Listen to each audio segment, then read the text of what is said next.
औज़ुबिल्लाहिमिनश्शैतानिर्रजीम बिस्मिल्लाहिर्रहमानिर्रहीम। अस्सलाम वालेकुम डियर स्टूडेंट्स, कैसे हैं आप सब लोग।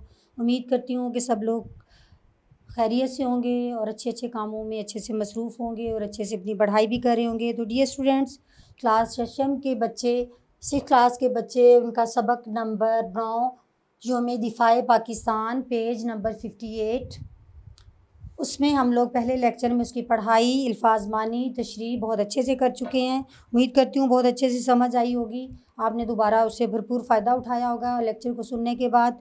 तो डियर स्टूडेंट्स, इस पीरियड में इस लेक्चर में मैं आपको उसके खुलासा की तरफ आऊँगी।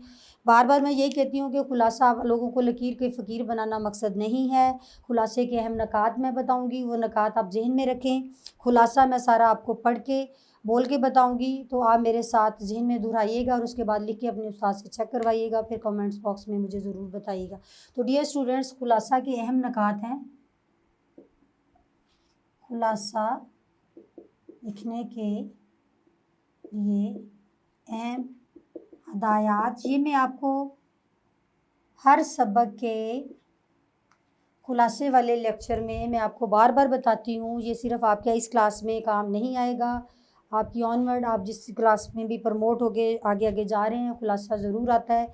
अगर आपने सबक को अच्छे से पढ़ाई कर ली, टीचर से सुन लिया, उसकी तशरीह समझ में आ गई, उसके बाद आपके खुलासे के मेन पॉइंट आप ज़हन में रख के टीचर की इस हदायत पर अमल करते हुए जब आप खुलासा करेंगे, तो 100% आपके खुलासे में किसी भी तरह का कोई ऐसा पॉइंट नहीं होगा कि जो कोई आपका एग्ज़ामिनर या कोई चेक करते हुए वो आपको नंबर ना दे। तो इसलिए इन अहम नुकात को ज़रूर रखें और पढ़ाई बार बार करें। आपको पता होना चाहिए कि सबक के अंदर क्या चीज़ें हैं और क्या अहम नुकात हैं। नंबर 1 इसमें है, किसी भी सबक का खुलासा लिखते वक्त इस बात का ख्याल रखा जाए कि खुलासा कुल सबक का 1/3 होना चाहिए।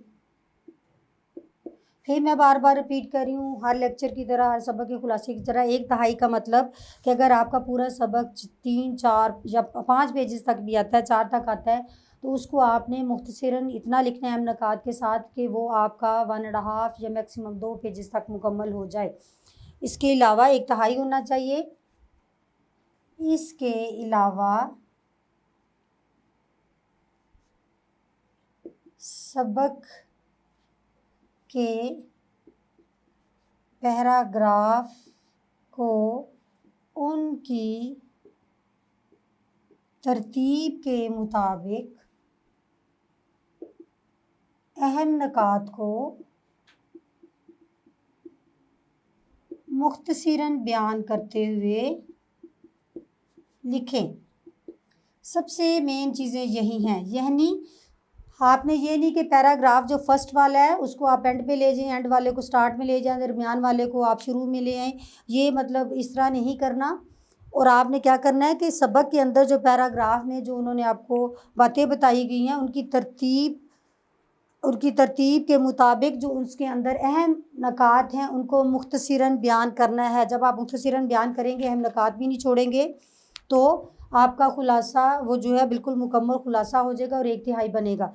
तो वही मैंने आपको मिसाल दी थी कि खुलासा क्या होता है किसी सबक का।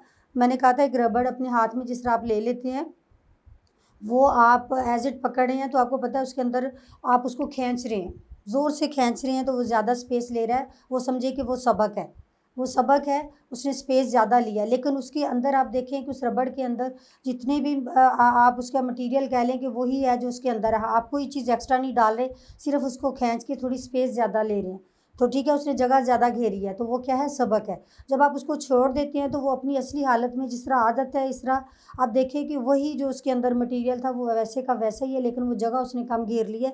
यही इसका खुलासा होता है। डियर स्टूडेंट्स, ये खुलासा मतलब कितने सबक से कितना लिखना है आपने इस मिसाल से बड़े अच्छे से समझ लिया होगा। अब इसके खुलासे की तरफ आ जाएँ। सबसे पहले कि वतन से मोहब्बत, वतन या घर, घर या वतन से मोहब्बत एक फितरती अमल है। इसे सिंपल जान से क्या है, वतन से मोहब्बत एक फितरी अमल है।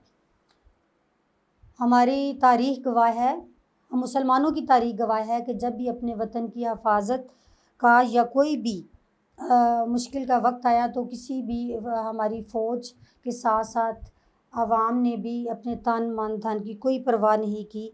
और वो इसीलिए हम जो मुसलमान हैं, क्योंकि हमारे अंदर जज्बा ईमानी है, हमारे अंदर शहादत का जज्बा है, और हम लोग इन मज़बूत इरादे हमारे ईमान की वजह से हैं, तो इस पर हम फ़ख्र करते हैं, दुनिया भी फ़ख्र करती है। हमें अपने वतन जो मिला है वो अपने बुज़ुर्गों की लाज़वाल यानी जैसी जिन पर ज़वाल कभी नहीं आया, उनकी कुर्बानियों के बाद समर की जगह आप लिखें कि उनका फल है। जब भी कोई वक्त आता है तो फ़ौज के साथ साथ अवाम भी इस तरह सीसा पिलाई दीवार बनकर सामने आ जाती है कि जिसको गिराना किसी के लिए मुश्किल हो जाता है। इसकी मिसाल आपको बड़े अच्छे से देते हैं। 6 सितंबर 1965 में भारत ने, हिंदुस्तान ने लोगों के सोए हुए सब लोग अपनी नींदों में थे। आप कह लें कि रात के तारीखी में उन्होंने सोचा कि फ़ौज भी गाफिल है, यानी उसे पता तो नहीं, बगैर किसी मतलब बात के या बताए उसने हमला कर दिया। अब उसकी फ़ौज भी ज़्यादा थी, पाकिस्तानी फ़ौज की तैयारी भी नहीं थी। तो ये है कि गाफिल अचानक हमला कर दिया, लेकिन भारतीय फ़ौज की इस पेशकदमी को पाकिस्तानी फ़ौज के साथ साथ अवाम ने मिलकर इस तरह रोका कि उन्हें अपने मुँह की खानी पड़ी, यानी बहुत बुरी तरह शिकस्त हुई। इस जंग में पाकिस्तानी अवाम फ़ौज के साथ साथ लगी रही, और कभी भी जज्बा ईमानी और जज्बा वतन का मोहब्बत जो है, जज्बा ईमानी उनके दिलों में भरा पड़ा था। और आपको पता है कि ये हमारे दीन में जो शहादत का रुतबा है उसको बड़ा मकाम है। तो शहादत के जज्बे से सरशार फ़ौज के साथ साथ अवाम ने ये जंग जीती। इसमें अब पहले आ गया 6 सितंबर। खुलासे में आप कुछ एक्स्ट्रा नहीं लिखेंगे। 6 सितंबर 1965 की सुबह सदर जनरल अयूब खान ने एक तकरीर, जोश दिला देने वाली तकरीर की, जिसमें अवाम को कहा कि वो कमज़ोर थे लोग। उन्होंने रात की अंधेरी तारीकी में उन्होंने हमला किया, लेकिन हम मजबूती के साथ सीसा पिलाई दीवार के साथ की तरह उनका मुकाबला करेंगे। तो यही हुआ। सदर ममलिकत की इस तकरीर के बाद फ़ौज के साथ साथ अवाम में भी जोश व जज्बा और बढ़ गया। मेजर अज़ीज़ भट्टी ने और 5 दिन और 5 रातें जाकर BRB वाघा का जो था, आप कह लें कि वाघा साइड पे BRB नहर जो है उनको पार करने नहीं दी। 5 दिन और 5 रातें वो मुसलसल जागे। अगली रात जाके एक दिन सुबह उनको तोप का गोला लगा, तो जिससे वो उनकी शहादत हो गई। उन्हें निशाने हैदर भी मिला गया। भारतीय फ़ौज सिर्फ वाघा पर नहीं, जगह जगह हमले कर रही थी। सियालकोट भी किए उन्होंने, कसूर में किए। इसके अलावा कई इलाकों में आप देखिए, सियालकोट में जो भारतीय फ़ौज ने 50,000 फ़ौजियों के साथ 500 टैंकों के साथ हमला किया। और आप कह लें कि दूसरी जंग अज़ीम के बाद ये वो दूसरी बड़ी मतलब टैंकों वाली आप कह लें जंग थी। लेकिन उसमें भी फ़ौज ने इतनी बहादुरी के साथ उनको रोका कि उन्हें अपने मुँह की खानी पड़ी। आप बताएँ कि बरी यानी ये ज़मीनी फ़ौज के साथ साथ आफ़ाक़ फ़ज़ाइया के अगर कारनामों को देखा जाए तो वो भी इससे कम नहीं। एयर मार्शल नूर ख़ान और एयर मार्शल जो था असग़र ख़ान, इन्होंने मतलब इनकी क़यादत में पाक फ़ज़ाइया ने भी बेशुमार कारनामे सर अंजाम दिए। इनमें बहुत सारे सबूत थे। स्क्वाड्रन लीडर सरफ़राज़ रफ़ीकी और हाँ जी, यही थे मोहम्मद महमूद आलम, इसको MM आलम बोलते हैं, जिनके नाम पे MM आलम रोड भी है। उन्होंने मतलब बेशुमार कारनामे सर अंजाम दिए, और दुनिया के मुँह जो हैं वो खुले के खुले रह गए हैरत से। MM आलम ने 1 मिनट में उसके इंडिया के 5 जंगी जहाज़ मार गिराए। उसके बाद बरी फ़ौज का आप देख लें, बहरी फ़ौज होता है पानी वाली फ़ौज ने बड़ी अक्लमंदी और होशमंदी और बहादुरी का मुज़ाहिरा करते हुए उन्होंने जो भारतीय फ़ौज का निहायत अहमियत का अमल मरकज़ जो था द्वारका उसको उन्होंने निशाना बना के तबाह कर दिया। इसलिए भारतीय बैरिया फ़ौज तो आगे बढ़ ही ना सकी। तो इस जंग ने दुनिया को दिखा दिया कि जंगें जो होती हैं वो असले की बिना पर नहीं होती और तादाद की कसरत से नहीं होती, जज्बा ईमानी से होती हैं। और उसके बाद अल्लाह पर पुख्ता यकीन भी। हम मुसलमान हैं अल्हम्दुलिल्लाह, जज्बा ईमानी भी है और अल्लाह पे पुख्ता यकीन भी है हमारे कई उस पे। इस जंग ने अवाम की भी मोहब्बत को वाज़िया कर दिया। अवाम ने अपनी तन मन धन यानी अपने हर जगह पर इशाए खुर्दनी पहुँचाई, पैसों की ज़रूरत पे भी पैसे दिए उन्होंने। उसके बाद आप देखें कि ज़ेवरात और दीगर अशिया जहाँ थी ढेर लगा दिए उन्होंने।